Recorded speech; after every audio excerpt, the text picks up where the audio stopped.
A document from 1528 reveals a stark contradiction. It pits the accounts of the conquistadors against the writings of the Incas concerning wealth.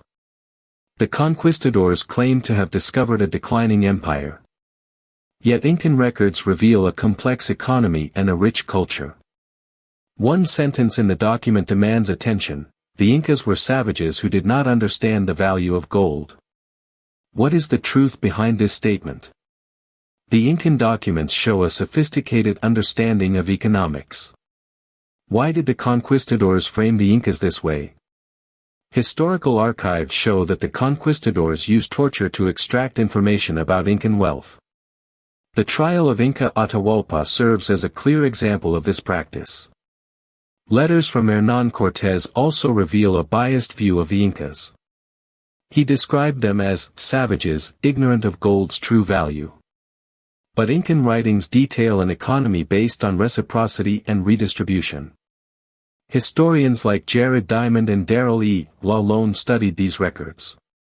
They found that the Incan Empire was far more complex than the conquistadors allowed. Did the conquistadors exploit these practices to justify their conquest? Incan archives reveal a society built on sophisticated economics.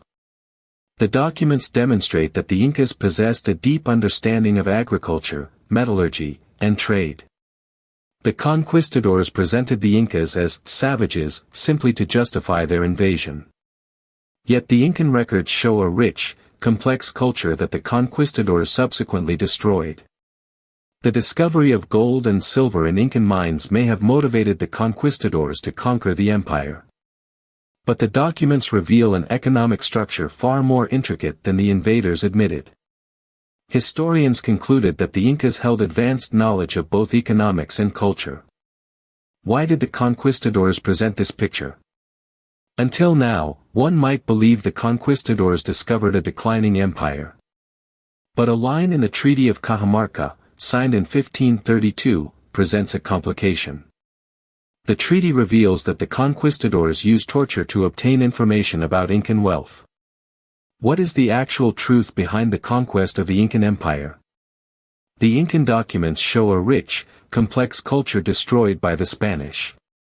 But who truly benefited from this conquest? The conquistadors?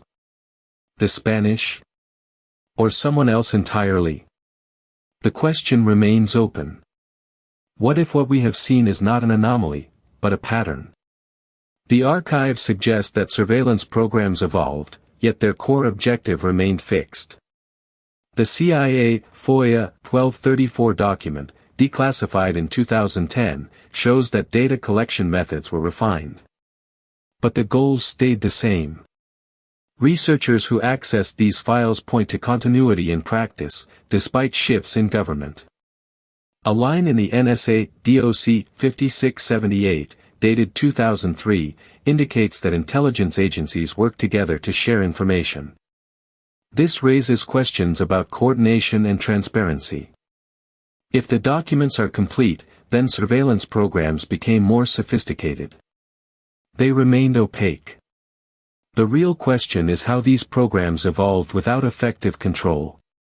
The available archives suggest governments chose secrecy over accountability.